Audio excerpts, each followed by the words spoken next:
For the last few weeks, I've been trying to challenge some of the assumptions about democracy.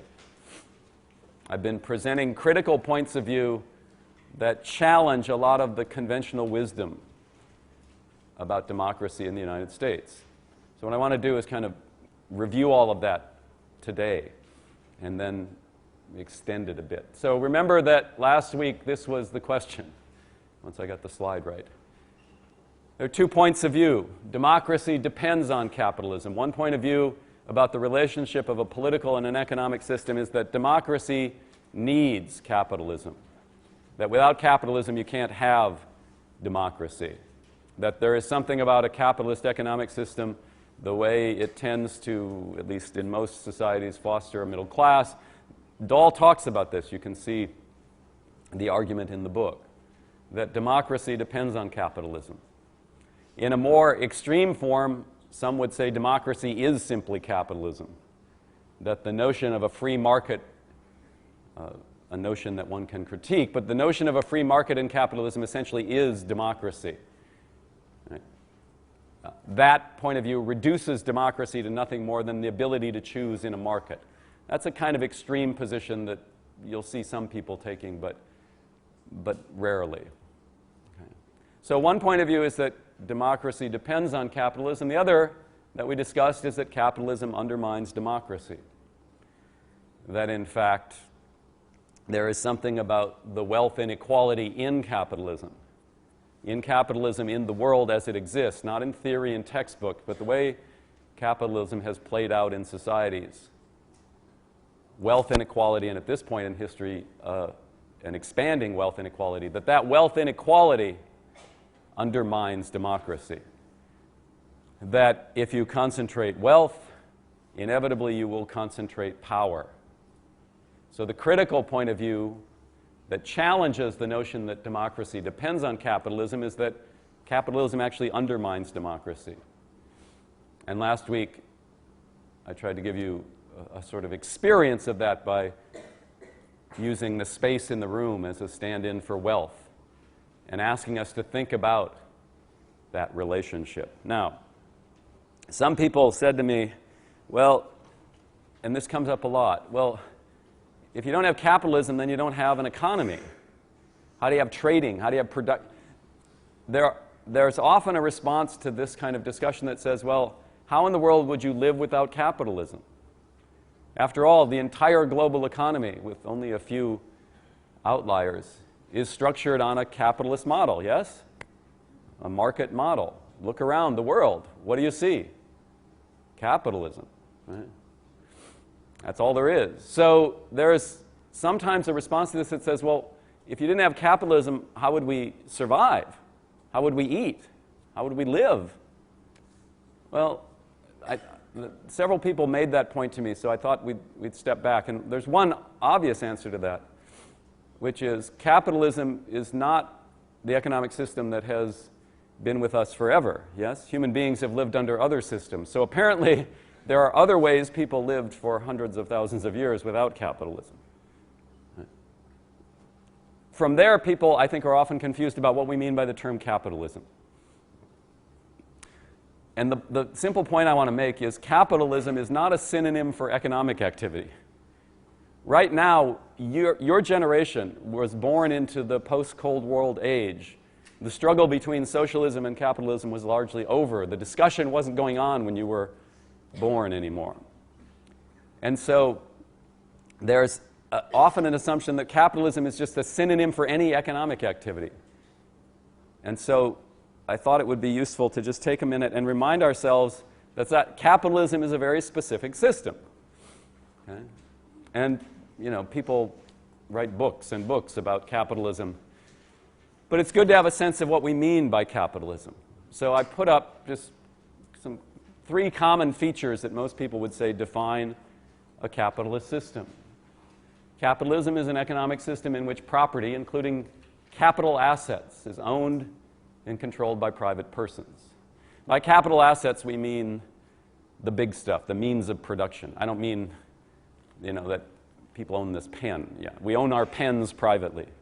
But in capitalism, we also see a system in which people own privately the major capital assets of the society, what in the older language were called the means of production, factories and truck fleets and all of those things that are used in the production distribution of goods. So in capitalism, those capital assets are privately owned. And you might say, well, of course they're privately owned. Who else could own them? Well, you can own them collectively. Right?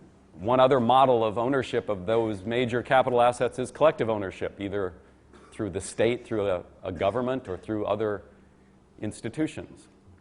So capitalism is marked by private ownership of capital assets. Most people in capitalism must rent their labor power for money, wages to survive. Most of us in capitalism are workers in some sense. We do not own those capital assets. We do not generate our income from the ownership of those assets. We work for money. I work for money. I've done many jobs for money in my life. Right? I've stocked shelves and bussed tables and unloaded trucks and written newspaper stories and worked for the University of Texas. Now, those are very different kinds of jobs. Working for the University of Texas as a faculty member is a whole lot cushier than bussing tables in a restaurant, but they're all wage labor. I'm renting my labor power to someone who pays me a wage. I do not control, in that sense, the conditions of my own labor, because to survive, I must, in a sense, rent myself. And that's what most of us do in capitalism. We rent ourselves. Right? When you work for someone, you're renting yourself to that person for a specified amount of time. And that's, in capitalism, the most common state. Now, there's a wide range of how we do that and how we're compensated for it, but most of us do that. And you might say, well, of course, people work for a living. What else is there? Well, there's all sorts of other ways to organize economic activity. You can organize it cooperatively so that everybody is both a manager and a worker at the same time. Those are called worker cooperatives. Right? There's other models than the capitalist model. And finally, most exchanges of goods and services occur through markets. There is a market mechanism in capitalism that defines the system.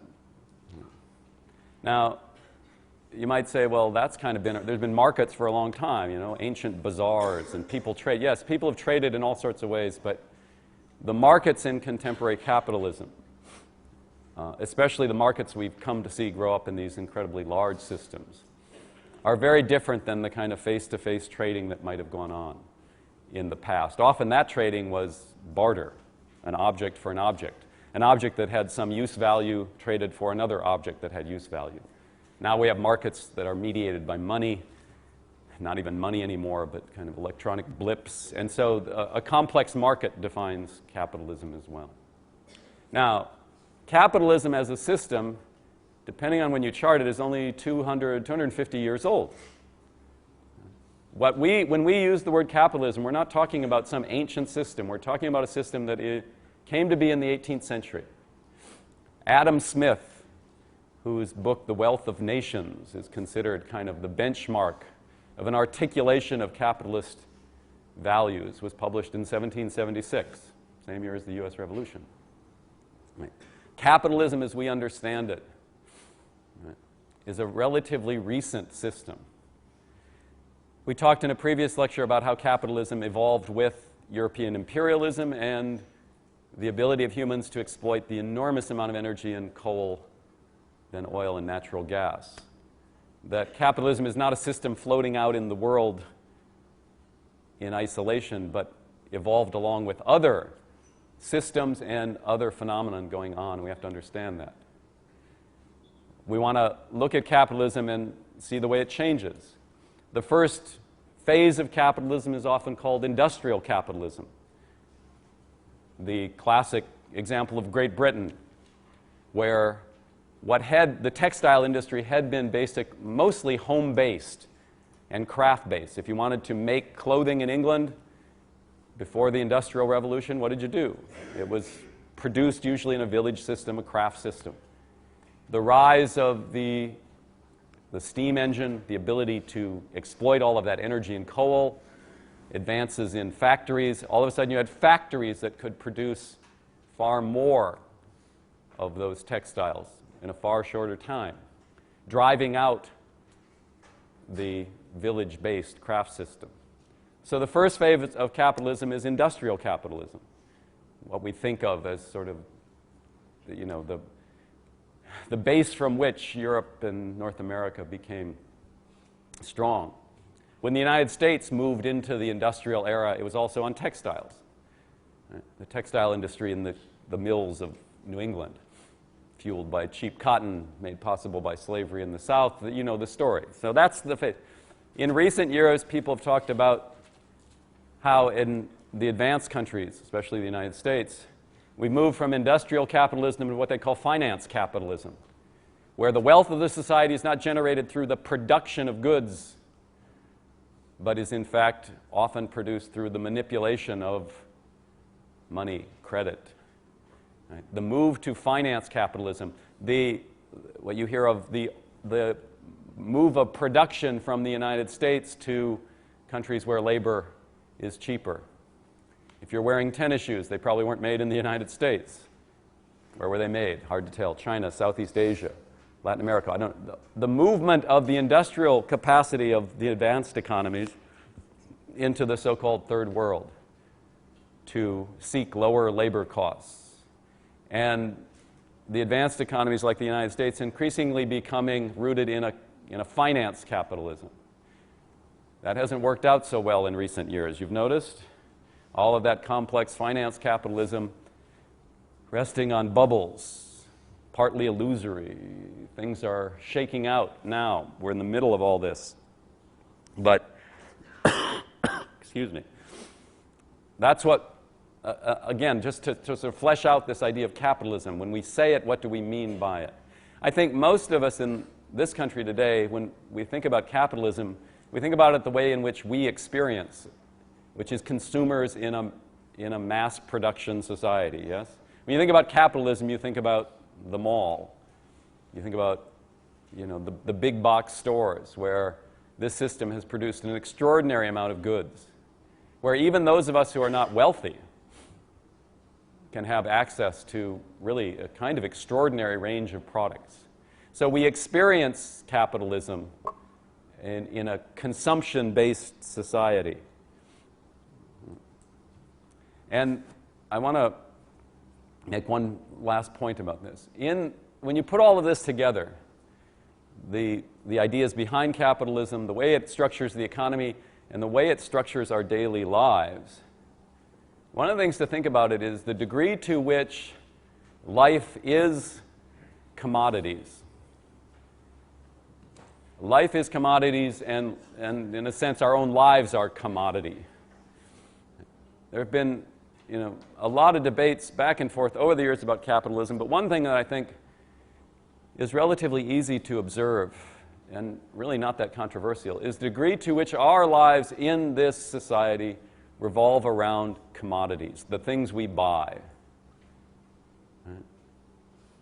That the society produces an enormous amount of these commodities. The one thing you have to say about capitalism, it is the most wildly productive economic system in the history of the planet. There's never been an economic system that produced like capitalism produced. Flooding markets with these commodities, many of them relatively cheap compared to what these things would have cost in the past. I remember, okay, now prepare yourself for one of those old guy stories. I remember, this will shock you, I remember when most homes in the United States had one TV. Yes, it's true, one TV. Can you believe it? How many of you came from homes where there was more than one TV present in the household in which you grew up? I'm sorry, I find this, I'm not laughing at you. I mean, if you went into somebody's house and they only had one TV, you'd think to yourself, are they poor? Are they weird? Are they some kind of religious fanatics? What's going on? They only have one TV. You see the Johnsons down the street? God, they only got one TV and no cable.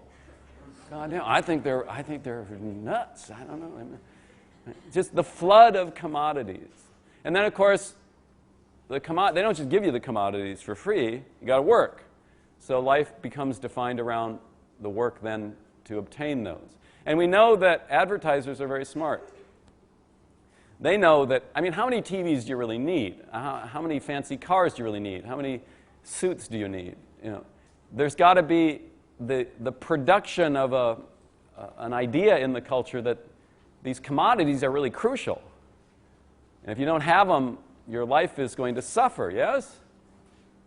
The phenomenon over the last 2-3 decades of branding, the obsession with brands, right? All of this which defines your world, you grew up in it. Most of you are in your teens and 20s, right? Is a fairly recent phenomenon, right? And it's how you experience capitalism. So what I'm trying to ask in this section of the course is, can we step back and just as we critique other systems, we critique the political system, we ask, do we like the way it works? We're going to critique the media system.